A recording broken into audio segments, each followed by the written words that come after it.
ओम जयंती मंगला काली भद्रकाली कपालिनी दुर्गा क्षमा शिवा धात्री स्वाहा स्वधा नमस्तुते नमस्तस्ते नमस्तस्ते नमस्तस्ते नमो नमः।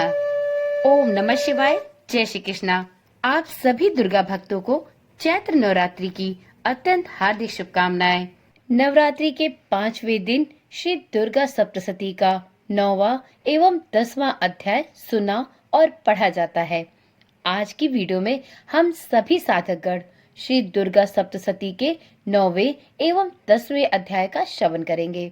पाठ का प्रारंभ करने से पहले श्री गणेश भगवान का नमन करते हुए इस पाठ का प्रारंभ करेंगे। ओम श्री गणेशाय नमो नमः। ओम चंडिकाय नमो नमः। ओम दुर्गाय नमो नमः। अध्याय 9 में 41 श्लोकों में माँ दुर्गा द्वारा निशुंभ नामक राक्षस के संहार का वर्णन है। राजा ने कहा, हे ऋषिराज, आपने रक्त बीज के वध से संबंध रखने वाला वृतांत मुझे सुनाया। अब मैं रक्त बीज के मरने के पश्चात क्रोध में भरे हुए शुंभ एवं निशुंभ ने जो कर्म किया वह सुनने की इच्छा रखता हूँ। महर्षि मेधा ने कहा, रक्त बीज के मारे जाने पर शुंभ और निशुंभ को बहुत क्रोध आया और अपनी बहुत बड़ी सेना का इस प्रकार सर्वनाश होते देखकर निशुंभ देवी पर आक्रमण करने के लिए दौड़ा। उसके साथ बहुत से बड़े बड़े असुर देवी को मारने के लिए दौड़े और महापराक्रमी शुंभ अपनी सेना सहित चंडिका को मारने के लिए बढ़ा। फिर शुंभ और निशुंभ का देवी से घोर युद्ध होने लगा और वह दोनों असुर इस प्रकार देवी पर बाण फेंकने लगे जैसे मेघों से वर्षा हो रही हो।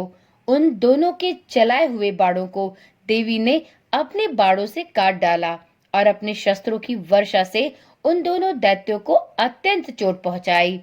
निशुंभ ने तीक्ष्ण तलवार और चमकती हुई ढाल लेकर देवी के सिंह पर आक्रमण किया। अपने वाहन को चोट पहुंचा देखकर देवी ने अपने क्षुरप्र नामक बाण से निशुंभ की तलवार एवं ढाल दोनों को ही काट डाला। तलवार और ढाल कट जाने पर निशुंभ ने देवी पर शक्ति से प्रहार किया। देवी ने अपने चक्र से उसके 2 टुकड़े कर दिए।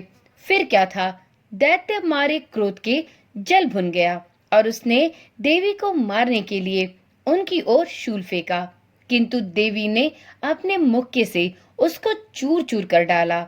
फिर उसने देवी पर गदा से प्रहार किया। देवी ने त्रिशूल से गदा को भस्म कर डाला। इसके पश्चात वह फरसा हाथ में लेकर देवी की ओर लपका। देवी ने अपने तीखे बाणों से उसे धरती पर सुला दिया। अपने पराक्रमी भाई निशुंभ के इस प्रकार से मरने पर शुंभ क्रोध में भरकर देवी को मारने के लिए दौड़ा। वह रथ में बैठा हुआ उत्तम आयुध से सुशोभित अपनी 8 बड़ी बड़ी भुजाओं से सारे आकाश को ढके हुए था। शुंभ को आते देखकर देवी ने अपना शंख बजाया और धनुष की टंकार का भी अत्यंत दुस्सह शब्द किया। साथ ही अपने घंटे के शब्द से, जो कि संपूर्ण दैत्य सेना के तेज को नष्ट करने वाला था, संपूर्ण दिशाओं में व्याप्त कर दिया। इसके पश्चात देवी के सिंह ने भी अपनी दहाड़ से, जिसे सुन बड़े बड़े बलवानों का मद चूर चूर हो जाता है, आकाश, पृथ्वी और 10 दिशाओं को पूरित कर दिया। फिर आकाश में उछलकर काली ने अपने दांतों तथा हाथों को पृथ्वी पर पटका। उनके ऐसा करने से ऐसा शब्द हुआ जिससे कि उससे पहले के सारे शब्द शांत हो गए। इसके पश्चात शिवदूती ने असुरों के लिए भय उत्पन्न करने वाला एक भयंकर अट्टहास किया, जिसे सुनकर दैत्य थर्रा उठे और शुंभ को अत्यंत क्रोध हुआ। फिर अंबिका ने उसे, अरे दुष्ट, खड़ा रह, खड़ा रह, कहा तो आकाश से सभी देवता जय हो ऐसा बोल उठे। शुंभ ने वहां आकर ज्वालाओं से युक्त एक अत्यंत भयंकर शक्ति छोड़ी, जिसे आते देखकर देवी ने अपनी महोल्का नामक शक्ति से काट डाला। हे राजन, फिर शुंभ के सिंहनाद से तीनों लोग व्याप्त हो गए। और उसकी प्रतिध्वनि से ऐसा घोर शब्द हुआ जिसने इससे पहले के सभी शब्दों को जीत लिया। शुंभ के छोड़े बाड़ों को देवी ने और देवी के छोड़े बाड़ों को शुंभ ने अपने बाड़ों से काट सैकड़ों और हजारों टुकड़ों में परिवर्तित कर दिया। इसके पश्चात जब चंडिका ने क्रोध में भरकर शुंभ को त्रिशूल से मारा तो वह मूर्छित होकर पृथ्वी पर गिर पड़ा। जब उसकी मूर्छा दूर हुई तो वह धनुष लेकर आया और अपने बाड़ों से उसने देवी काली तथा सिंह को घायल कर दिया। फिर उस राक्षस ने 10,000 भुजाएं धारण करके चक्र आदि आयुधों से देवी को आच्छादित कर दिया।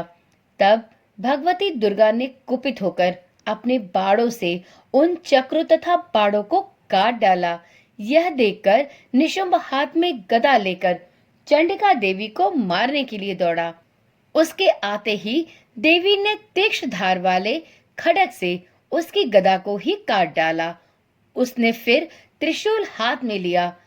देवताओं को दुखी करने वाले निशुंभ को त्रिशूल हाथ में लिया हुआ आता देखकर चंडिका ने अपनी शूल से उसकी छाती पर प्रहार किया और उसकी छाती को चीर डाला। शूल विदीर्ण हो जाने पर उसकी छाती में से एक उसके जैसा ही महापराक्रमी दैत्य ठहर जा कहता हुआ निकला। उसको देखकर देवी ने बड़े जोर से ठहाका लगाया। अभी वह निकलने भी न पाया था कि उसका सिर अपनी तलवार से देवी ने काट दिया। सिर के कटने के साथ ही वह पृथ्वी पर गिर पड़ा। तदंतर सिंह दहाड़ दहाड़ कर असुरों का भक्षण करने लगा और काली शिवदूती भी राक्षसों का रक्त पीने लगी। कौमारी की शक्ति से कितने ही महादैत्य नष्ट हो गए। ब्रह्मा जी के कमंडल के जल से कितने ही असुर समाप्त हो गए। कई दैत्य माहेश्वरी के त्रिशूल से विदीर्ण होकर पृथ्वी पर गिर पड़े और वाराही के प्रहारों से छिन्न भिन्न होकर धराशायी हो गए। वैष्णवी ने भी अपने चक्र से बड़े बड़े महापराक्रमियों का कच्चूमर निकालकर उन्हें यमलोक भेज दिया और इंद्री से कितने ही महाबली राक्षस टुकड़े टुकड़े हो गए। कई दैत्य मारे गए, कई भाग गए, कितने ही काली शिवदूती और सिंह के द्वारा भक्षण कर लिए गए। इस प्रकार से श्री दुर्गा सप्तशती का 9वां अध्याय संपूर्ण हुआ। तो एक बार प्रेम से बोलिए, माँ रणचंडिका की जय हो, माँ शिवदूती की जय हो।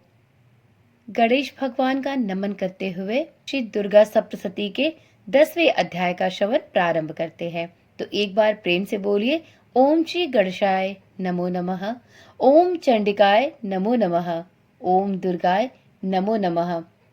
अध्याय 10 में 32 श्लोकों में शुंभ के वध का वर्णन है। महर्षि मेधा ने कहा, हे राजन, अपने प्यारे भाई को मरा हुआ तथा सेना को नष्ट हुआ देखकर क्रोध में भरकर दैत्यराज शुंभ कहने लगा, दुष्ट दुर्गे, तू अहंकार से गर्व मत कर, क्योंकि तू दूसरों के बल पर लड़ रही है। देवी ने कहा, हे दुष्ट, देख, मैं तो अकेली ही हूँ। इस संसार में मेरे सिवा दूसरा कौन है? यह सब मेरी शक्तियां हैं। देख, यह सब की सब मुझ में प्रविष्ट हो रही हैं। इसके पश्चात ब्राह्मणी आदि सभी देवियां उस देवी के शरीर में लीन हो गईं और देवी अकेली रह गई। तब देवी ने कहा, मैं अपनी ऐश्वर्य शक्ति से अनेक रूपों में यहाँ उपस्थित हुई थी। उन सब रूपों को मैंने अपने अंदर ही समेट लिया है। अब मैं अकेली ही यहाँ खड़ी हूँ, तू भी यहीं ठहर। महर्षि मेधा ने कहा। तब देवताओं तथा राक्षसों के देखते देखते देवी तथा शुंभ में भयंकर युद्ध प्रारंभ हो गया। अंबिका देवी ने सैकड़ों अस्त्र शस्त्र छोड़े। उधर दैत्यराज ने भी भयंकर अस्त्रों का प्रहार आरंभ कर दिया। देवी के छोड़े हुए सैकड़ों अस्त्रों को दैत्य ने अपने अस्त्रों से काट डाला। इसी प्रकार शुंभ ने जो अस्त्र छोड़े उनको देवी ने अपनी भयंकर हुंकार के द्वारा ही काट डाला।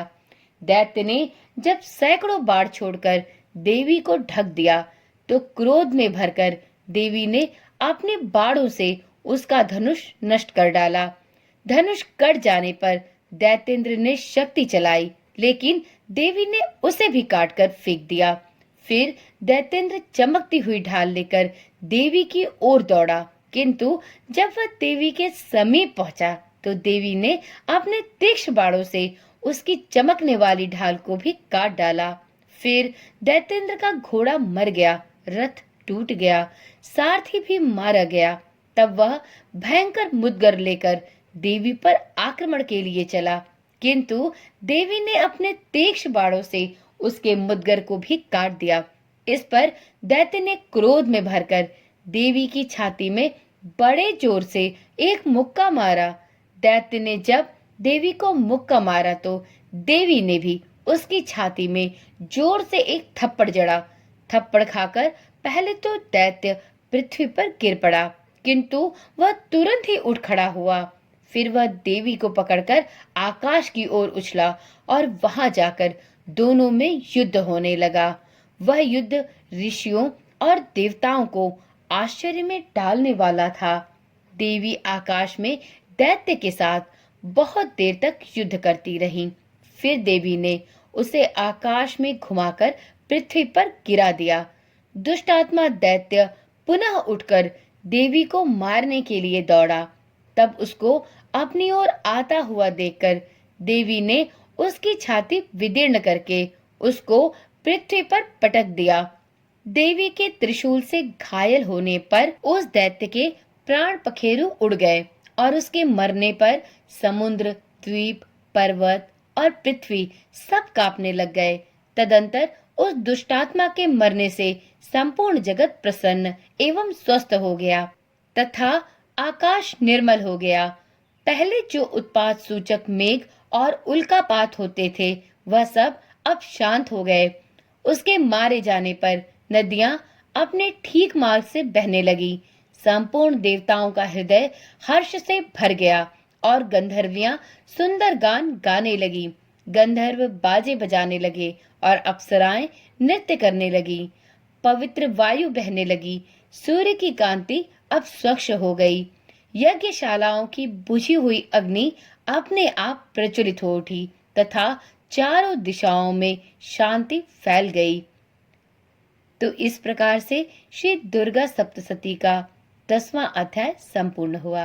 तो एक बार प्रेम से बोलिए माँ रणचंडिका की जय हो, माँ भगवती भवानी की जय हो। तो चलिए देवी माँ के भक्तों, आज की वीडियो यहीं पर समाप्त करते हैं। कल मिलते हैं श्री दुर्गा सप्तशती के 11वें अध्याय के साथ। तब तक के लिए ओम नमः शिवाय। जय श्री कृष्णा। राधे राधे।